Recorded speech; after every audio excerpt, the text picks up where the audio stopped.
As tensões geopolíticas seguem movimentando os noticiários. Enquanto isso, no Brasil, temas relacionados à política econômica e fiscal estão um pouco mais escondidos dos holofotes. E como atuar estrategicamente para ainda promover o desenvolvimento do país?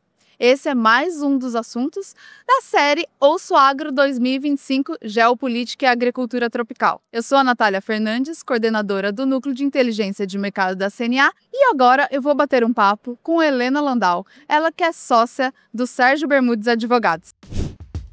Ouça o Agro 2025 Geopolítica e Agricultura Tropical com Natália Fernandes. Gravado diretamente de São Paulo, em um evento exclusivo que discutiu a nova geopolítica global, seus impactos nos mercados internacionais e os desafios e oportunidades para o agro brasileiro. Se inscreva no nosso canal do YouTube, no Spotify ou no seu tocador de podcast favorito e fique por dentro dos lançamentos. Seja bem-vinda ao Ouço Agro, Helena. Obrigada, Natália, pelo convite. Bom bater um papo aqui. Vamos deixar de lado primeiro um pouco a questão geopolítica e eu queria que você trouxesse a sua visão sobre como que está o cenário atual dessa política econômica e fiscal no Brasil. Bom, Natália, pela própria formação que eu tenho de ter trabalhado em governo Fernando Henrique, uma discussão liberal com reforma do Estado e a minha formação como economista, eu não posso gostar da política econômica que está aí, porque é um modelo de crescimento, desenvolvimento diferente do meu, né? Então eu não gosto. Por quê? Primeiro, porque eu não acredito nele. Segundo, porque a gente já experimentou isso e não deu certo no passado. Vou explicar.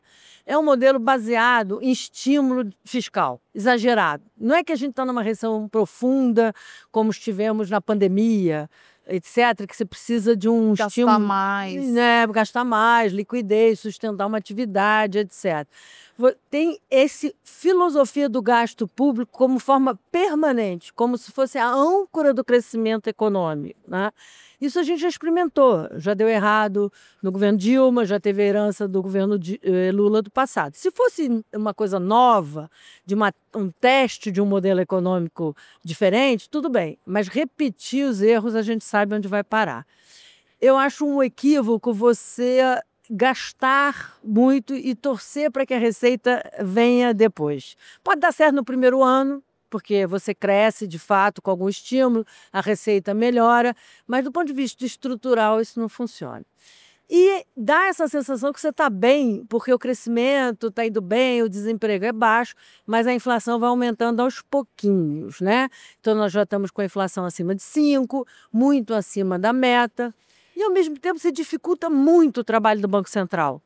Porque se o governo gasta de um lado, estimula um crescimento que já está quase que pleno emprego, no PIB potencial, e a inflação deixa de ser uma meta que busca em conjunto o Executivo e o Banco Central, fica muito difícil o trabalho do Banco Central. A única alternativa que ele tem é usar juros, e ainda assim a inflação não está caindo. Então, eu acho que precisa ter uma mudança de visão, e a dificuldade é quem vai conduzir essa mudança, né? Essa é a grande questão de incerteza hoje no Brasil. E a gente já está há um tempo, né, também com esse impasse. No final do ano passado, antes do anúncio do Haddad de algumas medidas para essa questão fiscal, a gente até gravou um episódio do Ouço Agro com o Alexandre Schwartzman, depois a gente gravou com o Sérgio Vale, e ainda falando sobre o que pode melhorar. E a gente viu que desde então não teve sinalização de uma estratégia que realmente venha no sentido de reduzir essa questão. E tem outras reformas institucionais em andamento também, independente da velocidade.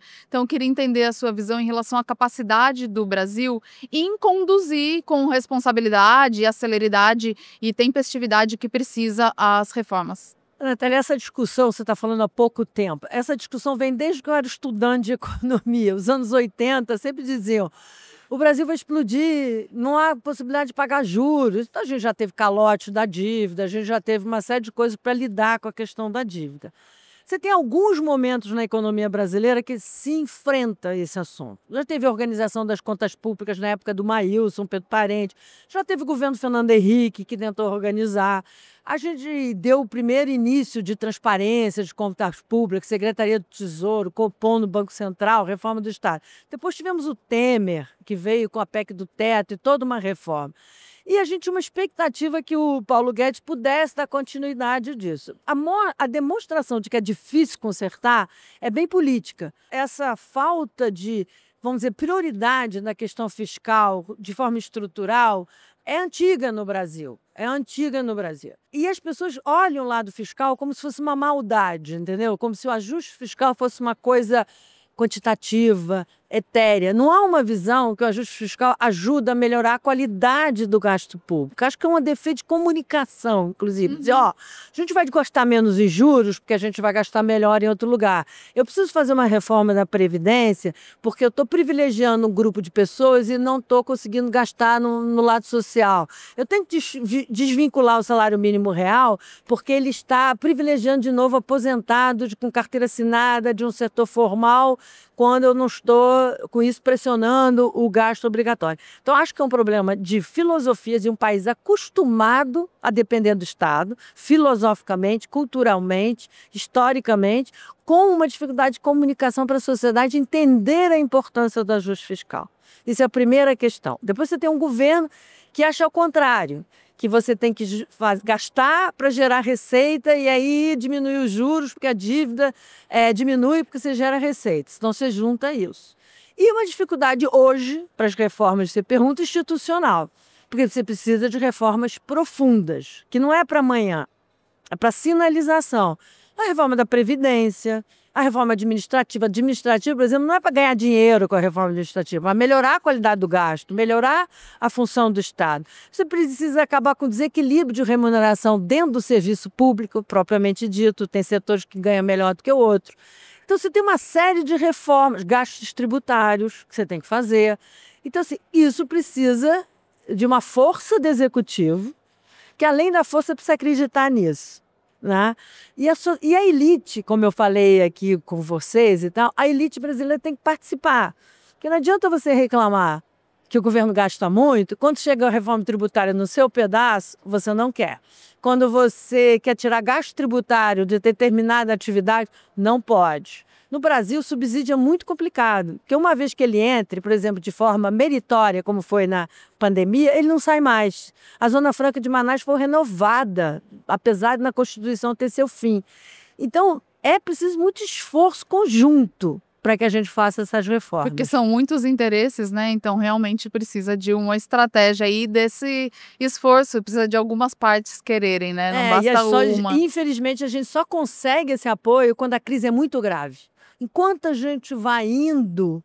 Então, essa filosofia que uma inflação de 5 e pouco não tem problema, está completamente errada, porque ela pode chegar a 2 dígitos. E inflação, pode ter certeza, é o que derruba a candidatura presidencial e reeleição. A inflação hoje não é mais tolerada pela população brasileira, dado o apoio ao real, a celebração dos 30 anos. É simbólico, ninguém estava celebrando o Fernando Henrique Cardoso. A sociedade estava celebrando uma moeda estável. E acaba que a sociedade, por um certo momento, não consegue perceber muito isso que está acontecendo agora, né? Porque ela vê ali um estímulo ainda para a economia e alguns que estão podendo gastar se sentem confortáveis e não percebem muito ainda esse prejuízo do fiscal, da dívida e da inflação, né? Mas isso acaba comprometendo todos os setores, inclusive o agro, que atualmente ainda é um setor que cresce e que tem investido e buscado a sua expansão e conseguido, né? Investimento em tecnologia e aí também com alguns desafios. Fora questões climáticas e esse de geopolítica, tem questão do indivíduo, da própria inadimplência no setor e uma dificuldade bastante grande em conseguir um crédito, o crédito cada vez mais caro. Você mesmo colocou a questão de taxa de juros, então tem crédito, orçamento do plano agrícola, do seguro, e aí eu queria entender a sua visão em relação a isso. O setor, o agro, que você mesmo comentou aqui durante o evento, que é um setor ainda positivo, né, que realmente tem carregado uma imagem, um desenvolvimento positivo para o país, não mereceria políticas públicas mais adequadas, estímulos ali na parte de crédito para que ele consiga? Eu digo merecimento no sentido... Como que pode ocorrer aí essa gestão para que não consiga minar o desenvolvimento de um setor como o agro? Eu acho que o agro é assim uma ilha da fantasia no Brasil. É assim, um setor de destaque, porque ele tem raízes muito fortes que fazem ele ser diferente, né? Além do estímulo inicial, de crédito, a importância do setor de alimentação no Brasil, o agro se abriu para o mundo. Se abriu para o mundo. Isso é a primeira coisa fundamental, que é a produtividade, a competitividade, se abrir para o mundo, ter parceiros. Então, o agro investiu muito em tecnologia, teve apoio público na tecnologia através de Embrapa, alguma coisa, mas também muito investimento privado em tecnologia. É entender que tecnologia e produtividade vão levar a gente adiante. Então, isso é extraordinário, devia ser um exemplo para o Brasil. Eu tenho uma visão um pouco diferente de políticas micro, eu sou muito mais macroeconomista, né? Então, a minha visão é assim, um pouco do que a gente falou antes. A gente precisa dar estabilidade para um todo. Porque, assim, vamos dizer, o agro tem um problema de volatilidade do câmbio, eu imagino, né? Então, o que é a volatilidade do câmbio? É uma política errática, é desancoragem de expectativa. O Brasil tem a taxa de juros real mais alta do mundo. Por quê? Nós estamos com a taxa de juros de 2 dígitos, que é a mesma taxa que quando a gente tinha inflação de 2 dígitos. Por que a gente está com essa taxa? Por causa de falta de confiança, por causa de uma falta de sinalização do governo, como os economistas gostam de chamar, desancoragem de expectativa. Então, se a gente não consertar o macro, você pode até fazer uma política específica, uma melhoria de crédito ali, discutir agricultura familiar, discutir apoio a agro mais fora da agricultura familiar. Mas você vai recorrer à necessidade desses instrumentos micro, os instrumentos conjunturais para enfrentar um momento. E você tem que lidar com o pano de fundo, né? O pano de fundo, como eu gosto de dizer, risco faz parte da vida do empresário. É isso, a gente lida com isso. Quem não quiser risco, vai aplicar em letras do Tesouro e vai para casa curtir a vida, né? Então, risco faz parte da vida do empresário. Graças a Deus, o empresário gosta de tomar risco. Agora, incerteza, aí é um problema que você não vai resolver com políticas micro. Óbvio que em momentos de crise maior, você precisa uma atenção. Mas se você não consertar o básico... O problema continua. Vai continuar, e daqui a 2 anos você vai precisar de novo, e daqui a 3 anos você vai precisar de novo. O Brasil é até bom na questão de agro. Você tem questões tributárias para o agro, você tem o plano safra, você tem a tradição do Banco do Brasil. Óbvio que tem inadimplência, isso, aquilo. Mas é um setor que, de alguma forma, sempre foi correto na atenção que recebeu do Estado, principalmente por não ser protegido, dele ter buscado um relacionamento exterior. Basta comparar o agro com a nossa indústria, né? Que nunca teve essa ousadia de se abrir para o mundo, de ter uma tecnologia realmente como prioridade, a busca de produtividade que o agro ensina para a indústria brasileira, né? E agora, com essas questões geopolíticas, que também não são de agora, mas com o que tem ocorrido no cenário atual, você acredita que o agro, mais uma vez, deve se despontar aí, buscando trilhar o seu caminho positivo, aproveitando algumas oportunidades que realmente estão sendo deixadas por essas tensões agora, principalmente entre Estados Unidos e China, mas a gente sabe que tem outras também acontecendo? Eu acho que o agro vai ter um impacto positivo, né? Já tem uma inserção muito grande no mercado além dos Estados Unidos. Já tinha uma relação com a China. Essa discussão geopolítica não vem de hoje, né? O Biden já tinha uma discussão de como contrabalançar esse poderio chinês, só que ele era um pouco mais discreto, suave, e o Trump fez uma desordem muito grande, que a gente está ainda assim, com poucos meses, tentando entender até onde ele vai. Se é o art of the deal, se ele vai recuar todo dia. E mudando muito, né? Mudando muito. Recua. Será que ele esperava essa reação da China? Será que já estava dentro do pacote? A China vai recuar? Tem pressão interna lá também, com certeza. O agro nos Estados Unidos está muito mal. O agro nos Estados Unidos está sofrendo com a falta de... com a política de imigração, está sofrendo com importação de insumos para fertilizantes. Eles estão com uma série de problemas que eu imagino que eles vão pressionar o governo Trump, como o setor de tecnologia está pressionando, porque o Trump está afetando a própria atividade da economia internacional. E eu acho que é muito difícil, por exemplo, se você tem o Brasil que insere de uma forma mais definitiva no mercado chinês, no mercado em outros, na Europa, onde for, difícil voltar atrás. Difícil voltar atrás, você já vai estar lá. Eu acho que o agro tem isso, entendeu? Tem a parte de carne, que tem uma escassez internacional, a soja no Brasil é pujante. Compara com outras indústrias, por exemplo, a indústria de calçado. Vai ter um momento, tá encontrando seu momento. Mas aí você tem a China, o Taiwan, vão começar a produzir aquilo de forma muito mais eficiente e esse espaço não sei se é duradouro. No agro eu sou mais positiva, até pela qualidade do próprio agro. E como eu acho engraçado falar, como o Brasil está fora do cenário, assim, a desimportância do Brasil na disputa geopolítica, ele se beneficia, porque não tem o tiroteio em cima do Brasil e ele vai, os espaços deixados, ele vai assumir porque tem competência para isso. Eu acho que, como o agro está se preparando há muito tempo, ele é um fornecedor de muita credibilidade.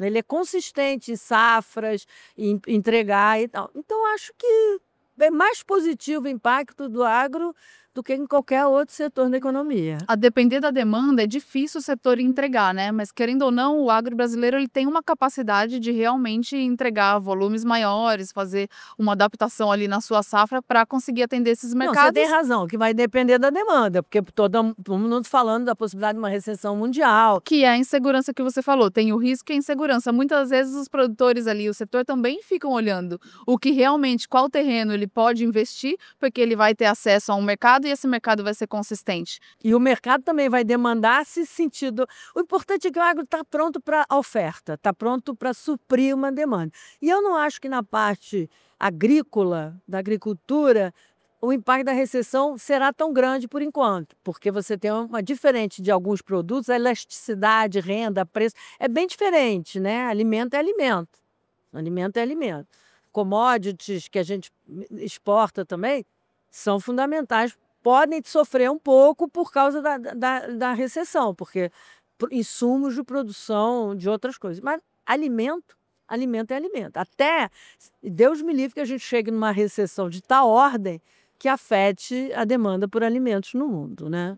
É interessante você falar sobre essa visão positiva do agro brasileiro, não foi a única que só nessa série várias pessoas trouxeram essa visão positiva e na sua fala durante o evento você falou sobre esse lado negativo, né? Quão pessimista você é em relação ao outro lado, que é esse econômico do Brasil em si.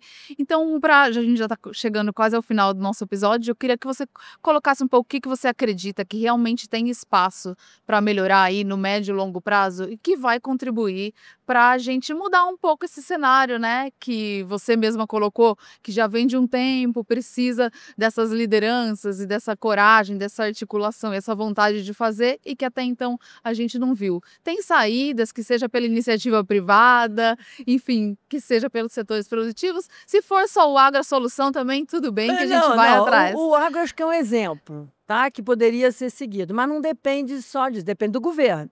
Fazer abertura comercial, óbvio que a indústria reage. Equivocadamente, é um tiro no pé.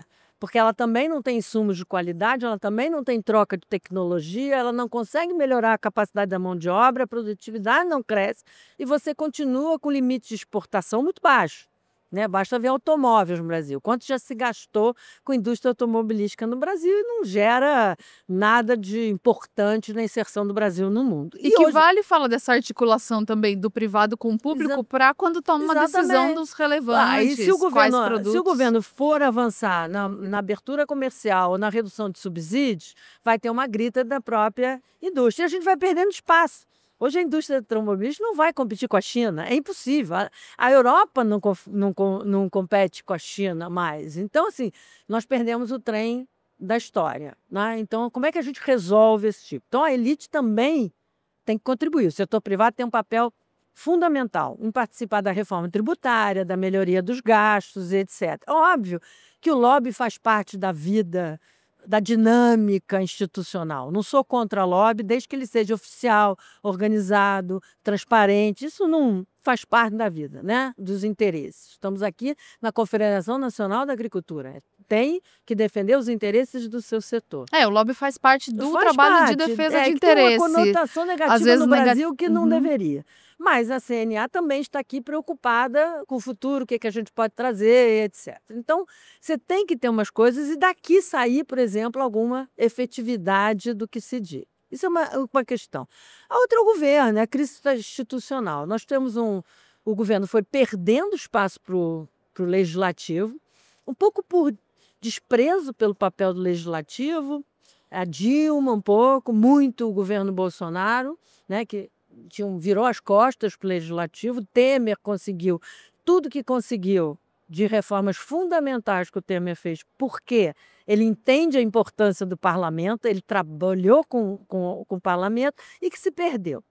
Então a gente tem que recuperar um executivo que tenha força, que sabe onde quer chegar para convencer a sociedade e discutir com o próprio parlamento. Hoje, o que o executivo manda para o Congresso é frágil, é pouco, porque ele já sai ali da Casa Civil dizendo é o máximo que eu vou conseguir. Não, você tem que pedir o máximo e entrar na mesa de negociação. Ele já começa tímido, com medo de perder apoio e tal, porque o Brasil começa um mandato já pensando na reeleição.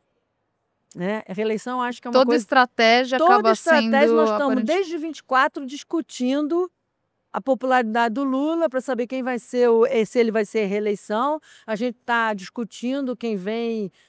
tudo é assim, será que eu faço isso, mas o Bolsonaro? Quer dizer, a gente tem que sair dessa polarização, não é fácil, mas eu acho que tem um elemento da reeleição para mim que é complicado, né? Dessa questão de o cara já começar fazendo.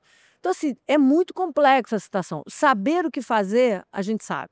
Assim, quando eu estive na coordenação do Programa Econômico da Simone, eu fiquei meses reunindo com vários acadêmicos, intelectuais, setor privado, ex-funcionário público, gente de todos os setores. O Brasil tem uma massa crítica e de qualidade de propostas absurdamente boa. Está ali na mesa. O que falta é comando de uma pessoa que organize isso, como fez o Fernando Henrique, como fez o Lula nos 3 primeiros anos do mandato dele, como fez o Temer. Essas pessoas, o Bolsonaro não tinha essa capacidade política, na minha opinião, de fazer uma mudança grande no Brasil. E eu confesso que eu achei o ministro está fazendo uma frustração de conduzir as reformas. E agora a gente está com um executivo fragilizado. Então a gente tem que buscar uma volta de organização dos 3 poderes. E um judiciário muito desacreditado. Então a gente precisa retomar a confiança da elite, da sociedade, nas instituições brasileiras. Senão as pessoas vão dizer, para que eu vou fazer isso? Por que eu vou abrir mão de uma isenção de saúde se depois alguém vai gastar e não sei o quê? Por que eu vou pagar imposto se meu imposto vai para não sei onde? Por que eu vou declarar INSS se em 1 minuto, se em 4 anos, bilhões foram desviados? Então, se você não tiver essa demonstração de organização institucional, é muito difícil você sair de uma crise desse tamanho que a gente está. Isso que você falou, inclusive, linka com o que foi falado em vários painéis aqui no evento, que é sobre a falta de lideranças, tanto não só em âmbito nacional, mas internacional também, mas lideranças que realmente avancem, né, nessa pauta, nessa questão institucional, com credibilidade, aí consigam construir passos para evoluir e que está linkado também com a questão de comunicação, capacitação das pessoas, dessa liderança, né? Essa que você falou da liderança internacional é fundamental. O Brasil tinha uma tradição no Itamaraty de excelência. O Brasil nunca entrou em conflitos, ele tinha uma mediação, tinha uma legitimidade, tinha uma participação interessante nas organizações de comércio, etc. A gente começa a ter uma deterioração da representatividade quando ela vira essencialmente ideológica, né? Começa com Ernesto Araújo e você tem alguém agora com Celso Amorim. Você transforma o Brasil numa postura ideológica. Então, toda a negociação comercial do Brasil carrega pelas questões ideológicas. Então, você tem a negociação com os Estados Unidos, aí veio o Putin, aí você como é que faz com a China, Europa, tudo isso passou a ser permeado pela questão ideológica, inclusive enfraquecimento do próprio Itamaraty. Isso é outra questão que a gente tem que ver, que não é só a liderança mundial, né? É assim, como o Brasil perdeu essa capacidade que era importante de estar transitando pelo meio sem dizer, eu sou Putin, eu sou Maduro, eu sou Estados Unidos, ou eu sou isso ou aquilo. Então, essa foi uma discussão importante, que eu acho que a gente perdeu. E dentro do Brasil nem se fala, né? No momento em que a polarização passa a ser raivosa, porque eu participei de um partido que havia polarização, mas era uma polarização de conceitos, né? De ideias de modelo econômico. Quando, no primeiro governo Lula, ele começa a chamar de herança maldita e fazer uma radicalização, ali já tem uma raiz de uma dificuldade de conversa, e que nos últimos anos explodiu, né? E a gente, de novo, precisa... E eu não sou muito otimista para 26. Acho que 26 a gente ainda vai carregar um debate de polarização, mas eu sou muito otimista para 2030. O Brasil tem, desde a esquerda, o João Campos, por exemplo, do centro, o Eduardo Paes, você tem o Eduardo Leite, você tem a Raquel Lira, você tem as outras pessoas que hoje estão na lista, que podem aí, o Tarcísio, etc., mas você tem nomes fora o Bolsonaro e o Lula, né? E eu acho que, se a gente se organizar, a gente prepara um grupo que possa coordenar, melhorar o Brasil em 2030. Excelente, fechamos com essa visão positiva, então, com uma expectativa positiva nesses anos que tem à frente, não tão curto, né, 2026, mas com essa sua visão positiva de que tem como a gente ter um cenário, né, um pano de fundo, como você colocou, melhor estruturado para conduzir esses outros assuntos, inclusive o agro brasileiro. Helena, muito obrigada pela sua participação aqui no podcast Eu Sou Agro. Eu que te agradeço. Você que ficou com a gente até aqui, muito obrigada pela audiência e a gente se vê no próximo episódio. Tchau, tchau!